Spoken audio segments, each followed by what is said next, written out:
and I am ready to do a Christian's duty.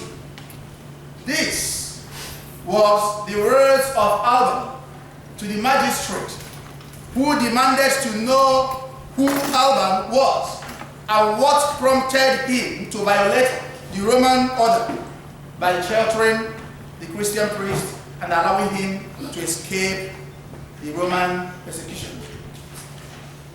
Christian's duty is the topic of my message this morning. Today, the world all over celebrates the feast, the life, the ministry of the man, Alban, to whom you are named. In the Diocese of New Jersey, this is the only church out of over 150 congregations that bears the name St. Alban. So you are a special person, you are a special set of people in the Diocese of New Jersey. And you should appreciate that. I should know that. Alban lived during the 3rd century in the Roman city of Verulamium, the present-day city of St. Alban, east of England. One day, Alban gave a shelter to a stranger fleeing from persecution, and the stranger was a Christian priest named Amphibalus. Alban, a pagan, was so moved by the priest's faith and courage that he asked to be taught more about Christianity, then still a forbidden religion. Before long, the authorities came to arrest the fugitive priests, but Alban, inspired by his newfound faith, exchanged clothes with the priest Amphibalus, allowing him to escape. The Roman soldiers instead arrested Alban and brought him before the city magistrate. He was ordered by the magistrate to perform a sacrifice to the Roman gods, what he normally do.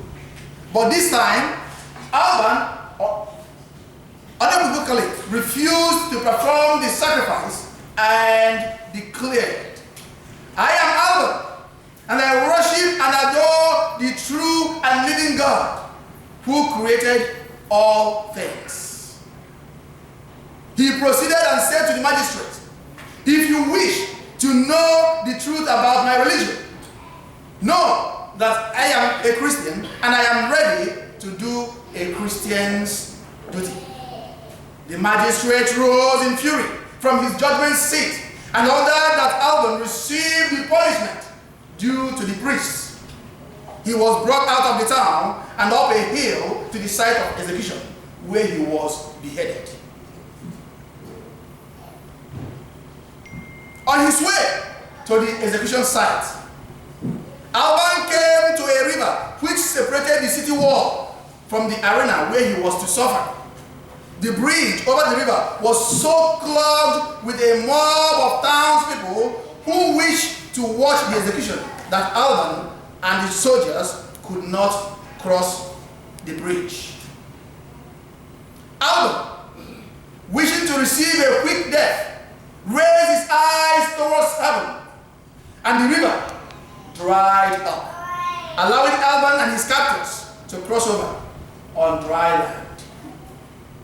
When the executioner observed this, he was so moved, he cast down his sword and fell at Alban's feet, praying that he might rather suffer with Alban or be executed in his stead. This was the first miracle attributed to Alban. As they ascended the hill, Alban suddenly began to thirst.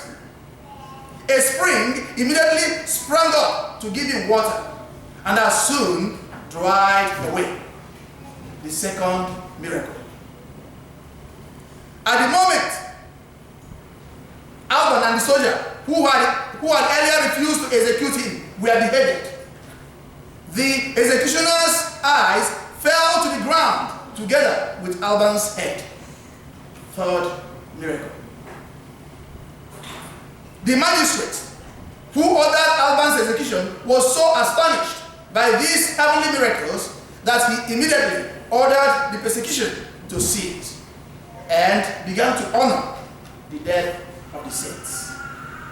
If you wish to know the truth about my religion, know that I am a Christian and I am ready to do a Christian's duty.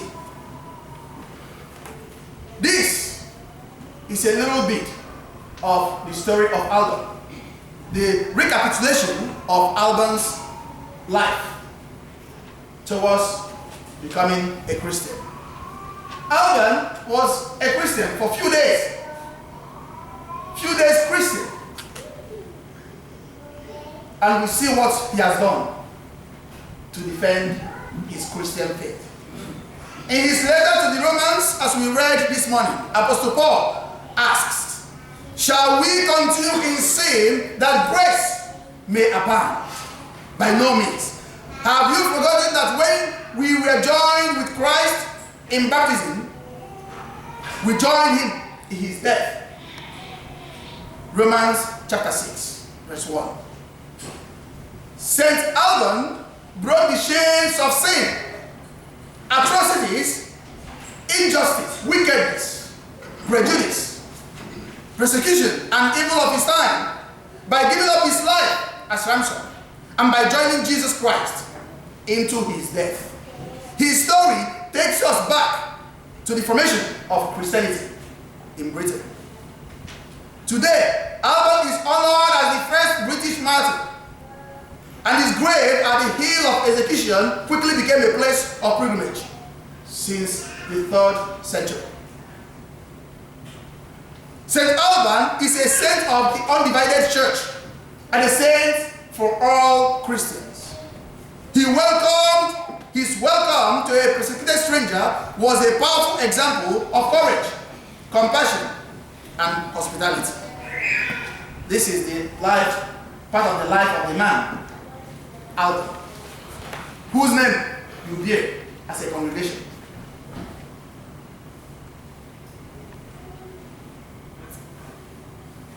The gospel we read this morning, Matthew.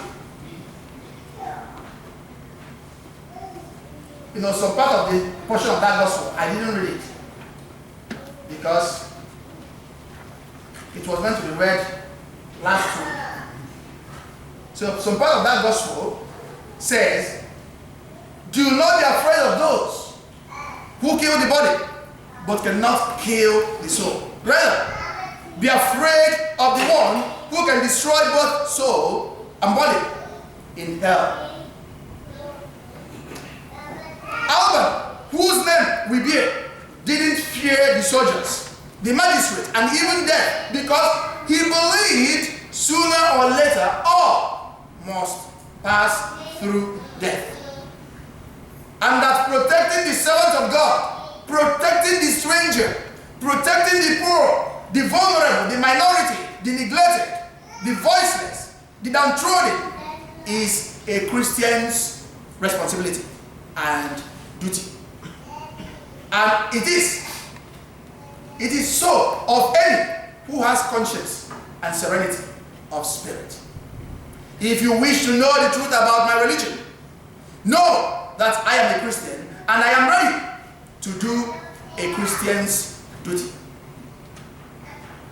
St. Alban's Episcopal Church, New Brunswick, in the Diocese of New Jersey. Will you stand boldly and declare before people, before your contemporaries, before your friends, and say to them, if you wish to know the truth about my religion, know that I am a Christian and I am ready to do a Christian's duty. Will you be able to say this? Will you be proud enough to stand firm in the faith of Jesus Christ? Even though Alban wasn't a 1-year Christian, 5 years Christian, 20 years Christian, Alban was few days Christian. And he surrendered his weapon. A soldier surrendered his weapon and turned around because of a stranger for Jesus. How do we live out our Christian duty in the 21st century? How can we be people of courage even in the face of persecution and opposition? How? How can we be people of compassion in times of confrontation and draconianism? There are draconian laws all over the world today, in some places, enacting laws that will destroy humanity by some governments of the world. How can we be people of compassion in the face of such laws? How can we be people with hospitable spirits in time of scarcity and drought? How can we do that? A Christian duty is seeing and acknowledging Jesus in the lives of all people, because Alban acknowledged Jesus in the life of a stranger. Even when Alban was asked to deny and denounce Jesus, he stood firm on the faith. Because Jesus says, whosoever denies me here on earth, I will also deny him before my Father in heaven. This is not a tale. It is practical. It is real. I keep on telling people, if you live in this world, you will live 90, 100, 110 years, and you're gone. So you witness 100 Christmases, 100 Easters, and so on, and you're gone. What stops you those years you will live?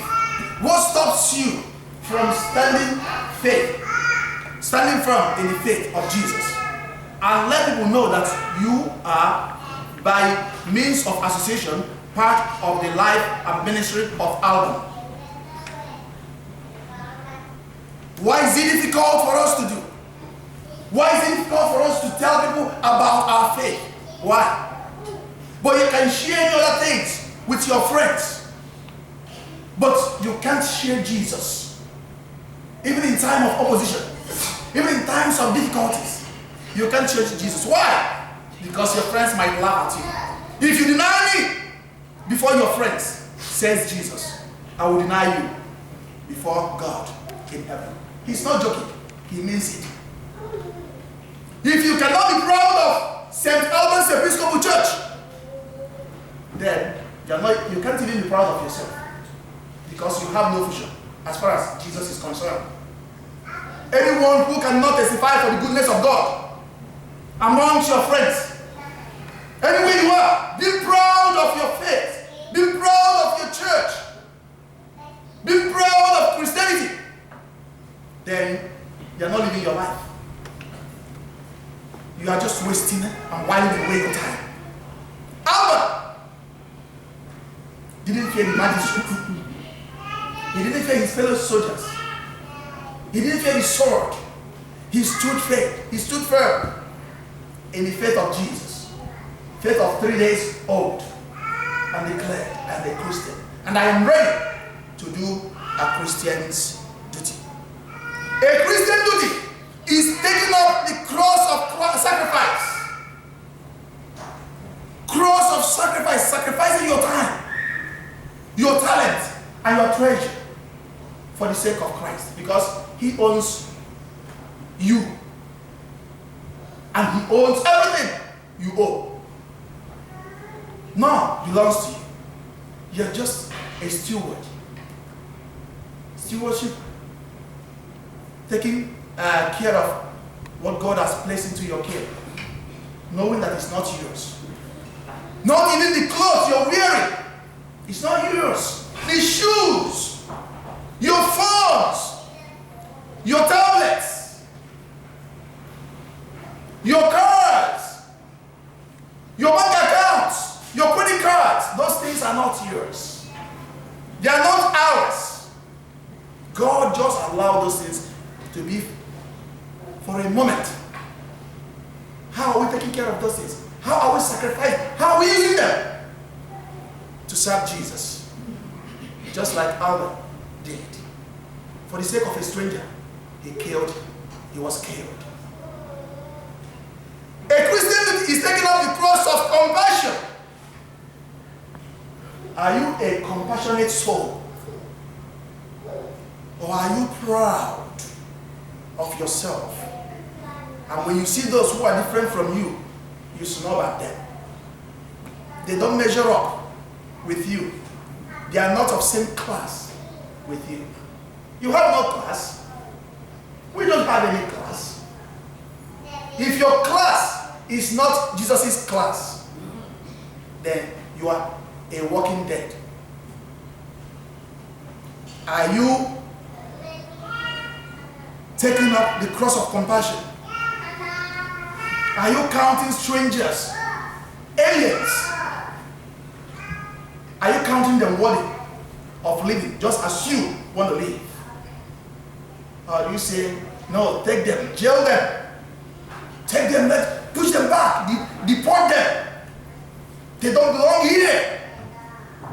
When you say that people don't belong here, you are even saying you, because you're a person, don't belong here. This is God's word and not yours. A Christian is taking up the cross of mercy. How merciful are you? How merciful are you? When you see those you need to extend mercy. Blessed are the merciful. That's what Jesus said. A Christian is taking up the cross of chastity. Cross of chastity. Cross of poverty. Standing on the shoes of others to see where it pinches them. Have you tested that? I could remember sometimes in the past, Prince Williams of England decided to go and sleep with homeless people in the streets. He spent 1 week in the street. He said he wants to understand how these people feel, and he tested it. And now he's championing our mission, our ministry to end homelessness in England. Cross of chastity. A Christian duty is taking up the cross of peace. How peaceful are you? Blessed are the peacemakers. How peaceful are you? Or do you form little cliques to destroy the foundation of God's home? Are you among those who form cliques to kick those who don't belong in your groups? Kick them out. Write petition against them because you're a great writer. Are you? Make phone calls against those who don't belong in your clique. Are you a peacemaker? A Christian duty is taking up the cross of hospitality. How hospitable are you? Have you ever welcomed a stranger? Someone who you have not met before. You just meet the person. How do you relate? How do you care? Just as our patron said, our day, he brought a stranger into his home for days, knowing the consequences of doing that. A Christian duty is taking up the cross of welcoming, cross of endurance, cross of long suffering, cross of self-denial, cross of punctuality in the service of God through the church. You know, people who go to church late, 11 o'clock mass, they will come 11:15, 11:20, 11:40. Even if you put the service to be 3 o'clock in the afternoon, they will come 3:30, 3:45, 4 o'clock. So it's now part of their everyday living. That is the way they take the things of God. But go a minute or 5 minutes late in your place of work, where will follow you. You will know how to wake up early to go to work. early. Punctuality matters a lot in whatever we do. But because this is church, this is God's thing, let them do. I don't need to go to church today. Okay, I will come late. Okay, Father Gideon he disturbs me if I didn't come to church. Let me go. To fulfill all righteousness, you're deceiving yourself.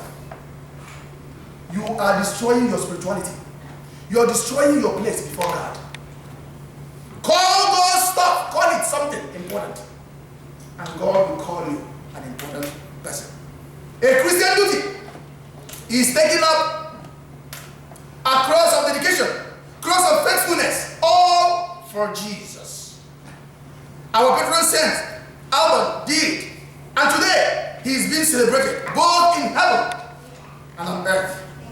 Charles William Everest, in his hymn, Take Up Your Cross, found in the blue hymnal 675, says in stanza 3, take up your cross, heed not the shame, and let your foolish heart be still. The Lord for you accepted death upon a cross on Calvary's hill. There is another tune we use in this hymn that I want to sing myself. Take up your cross, heed not the shame, and let your foolish heart be still. The Lord for you accepted death upon a cross on Calvary's hill. The Lord accepted the death upon the cross of Calvary just because of you and me. How are you taking up the Christian duty? How are you responding? How are you reflecting the image and lifestyle of your patron saint, Albert? Those who find their life will lose it, and those who lose their life for my sake will find it, says Jesus. Alban took his life away. He surrendered his life for Jesus to save a preacher, to save a stranger, to save a man of God. And he paid with his life. A Christian duty is to fear God and keep his commandment, for this is the duty of all humankind. Are you ready and willing to live out your Christian duty as Alban? Are you ready and willing to become radical for Jesus? Are you ready? Are you willing to love Jesus and live for him more than that precious thing or person in your life? Are you? Because time is coming when you and those your precious things will be separated. Time is coming when you'll be separated from your loved ones, when you'll be separated from your loved things, and you will stand alone. Are you ready to stand with Alban and declare today that I am a Christian and I'm ready to do a Christian duty? Let us rise as we pray. That hymn 675, take up your cross. Let's sing it. 675. And the blue hymn now with the tune we know.